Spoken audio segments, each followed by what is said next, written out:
Hi everyone, today Edwin and I are going to talk to you about cashmere production in Mongolia.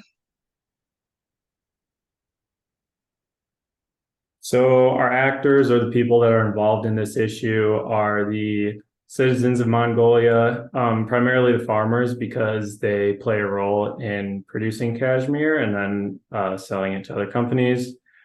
The Mongolian government because they are able to place restrictions on uh, herd sizes of goats, which we'll get into earlier or later. Sorry. Uh, the goats who produce cashmere and graze on fields in Mongolia, the companies that sell the cashmere, and then us, the consumers who purchase cashmere.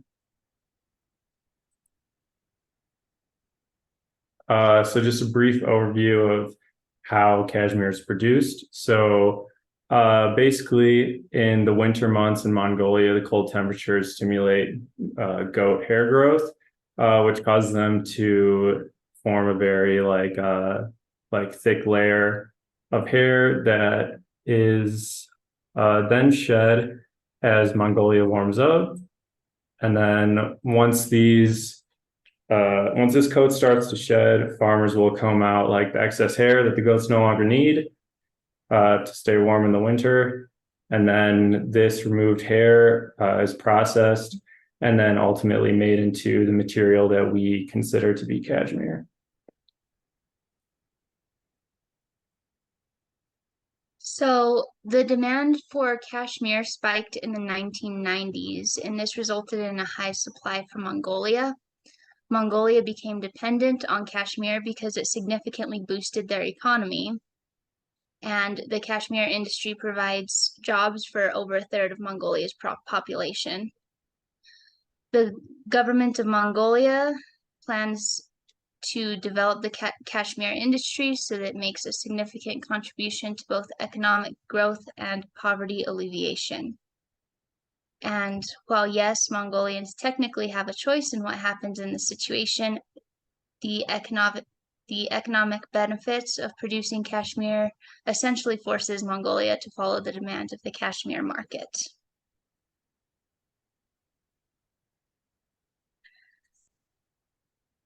So as of 2020, Mongolia had over 27.7 million head of goats in the country. Prior to the 1990s, when the cashmere industry spiked, the goats only made up 19% of the country's livestock. Now they make up over 60. The sheer number of goats are proving to be incredibly problematic for the country. So this was kind of touched on earlier by Sabrina, but just to go over why the goat population has risen so much and uh, why there hasn't really been any stop to this is because as Kashmir became such like a focal point for the country economically, um, at the same time, the cost of cashmere in most Western countries has declined, primarily due to like the growth of uh, the fashion industry, really, and like fast fashion companies, because those companies will typically sell lower quality clothing for less money, um, at the expense of basically like environmental issues. So the main issue with this is that as the cost of cashmere declines and more people can afford the product, more people will buy the product as it is more readily available to them. And then because of this, these fashion companies are kind of forced to meet the needs of the consumers. And in turn, Mongolian farmers are kind of forced to need to produce the same level of cashmere as what is being demanded in order to keep up with the economic demand. And then, yeah, so then from here, the only ways to keep up with this demand is to have more goats and to create lower quality material in turn for a greater quantity of material.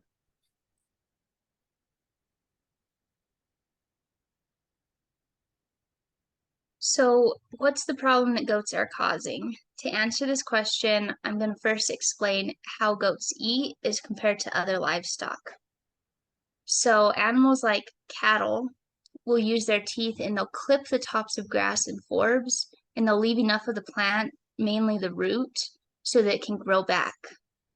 Goats can't clip because they don't have upper teeth. They have what's called a dental pad, and they'll use that to rip the plants up in addition with their bottom teeth.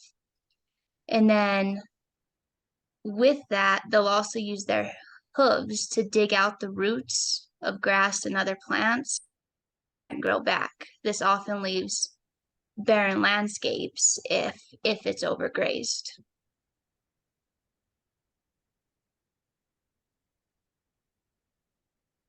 And with that, over 70% of Mongolia is grazed.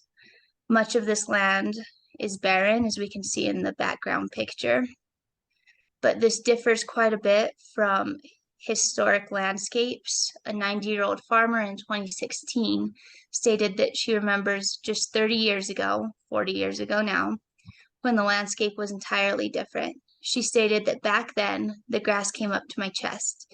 It grew so tall that we had to use a sickle and horse-drawn equipment to cut through it. But the grass of my time is gone. There's no longer enough to feed the animals.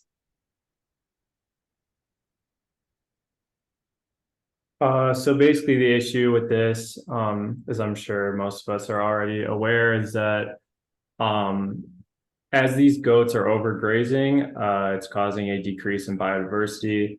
And this is seen in like grass and other crops. And like it very obviously leaves the land barren.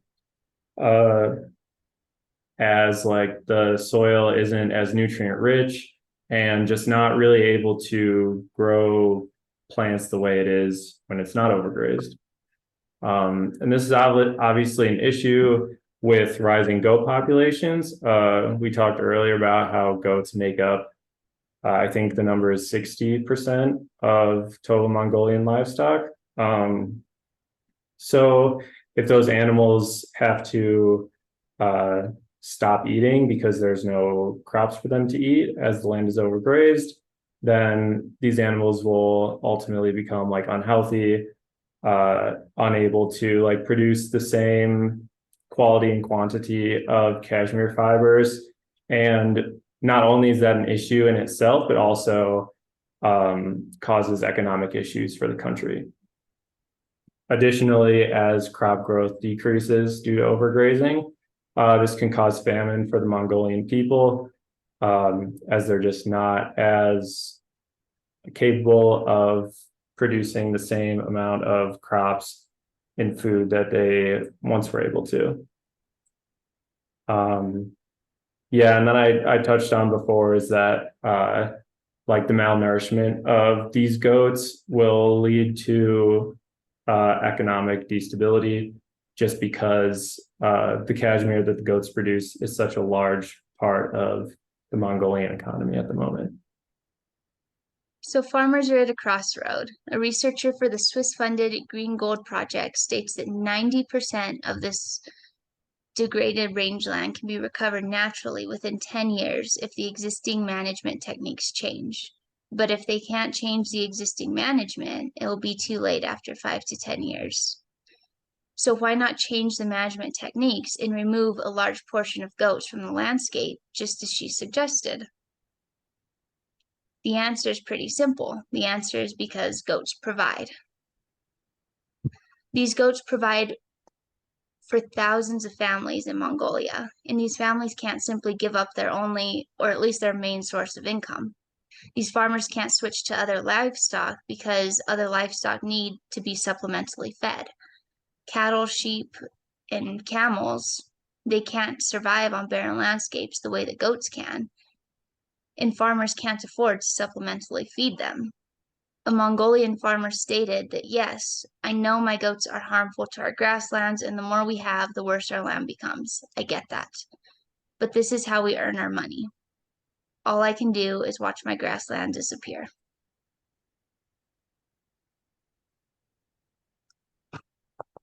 So as it's been noted, this is a pretty like tough issue to tackle just because like the economic benefits that goats do provide. This isn't really a problem that can be changed overnight, obviously. But some things that are currently being done, uh, one main thing is the foundation of the Sustainable Cashmere Project. This has been supported by NASA as well as other large Western companies, including like big fashion companies and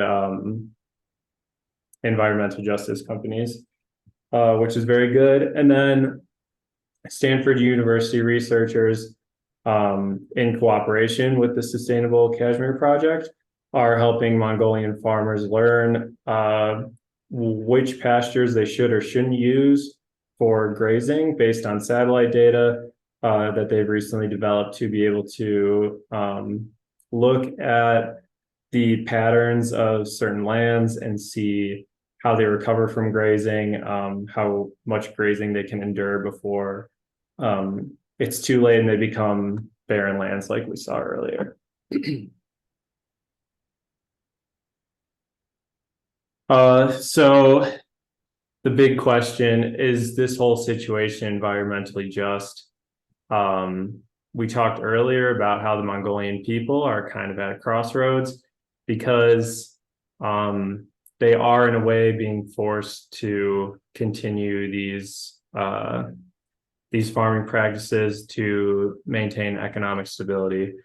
So just to walk through a few things that we could do. We could stop buying low quality, cheap cashmere, which seems like a good idea, but there is a consequence of a loss of economic stability to Mongolian farmers if they don't have a source of income.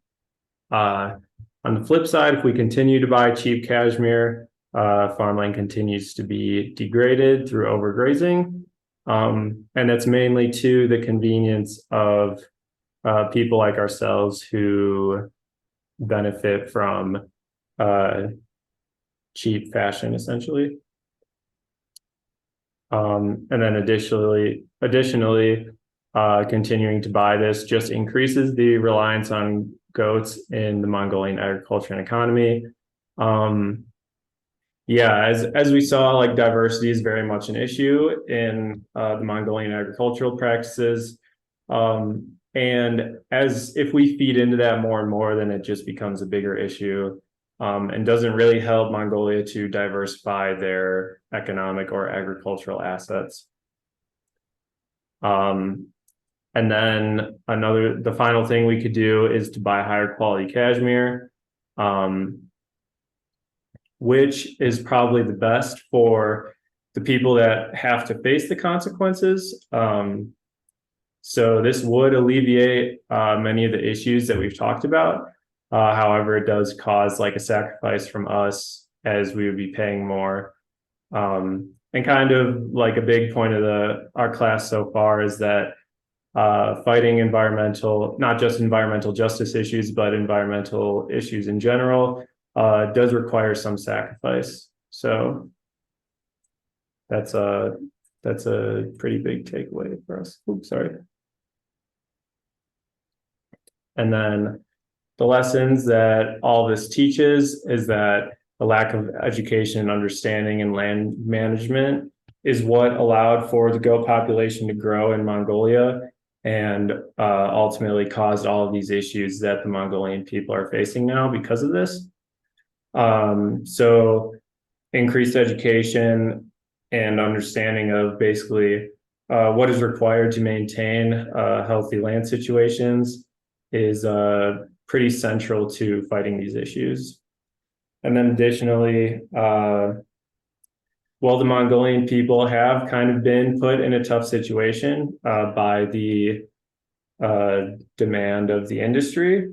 It is important to note that they also have responsibility to use their resources in a sustainable way in order to avoid these problems. So yeah, it's certainly not as simple as saying that it is one person's fault or another, but at the end of the day, being aware of the issues that your actions can cause, and then taking the responsibility to make the right choices is very central to eliminating environmental justice issues. Thank you.